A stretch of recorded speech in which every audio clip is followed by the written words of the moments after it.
Welcome to the Genius Factory. Enjoy the video. This guide introduces the F-14 radar system and basic cockpit controls. The primary radar package on early F-14s is the N/AWG-9 unit. Start by confirming electrical power is stable and the radar has warmed up. Allow approximately 1 minute for initial self-tests and calibration routines to finish. Familiarize yourself with the 2 cockpit displays and the mode selector switch. Do not attempt maintenance beyond cockpit checks. Notify ground crew for faults. Practice normal startup sequences during ground training before flight operations.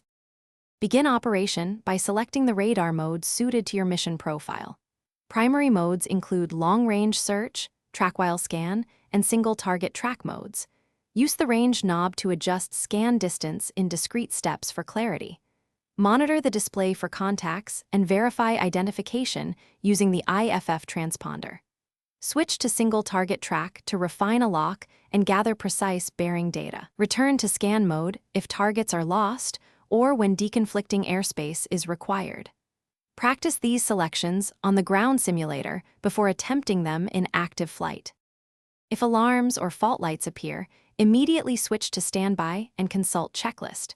Common cockpit fixes include resetting the radar breaker and cycling the master power. Do not expose the radar to prolonged high-power emissions near maintenance crews. Report persistent faults with error codes and the elapsed time since startup. Document any anomalies, including mode selected, control positions, and environmental conditions. Schedule formal maintenance if unresolved issues remain after cockpit-level troubleshooting.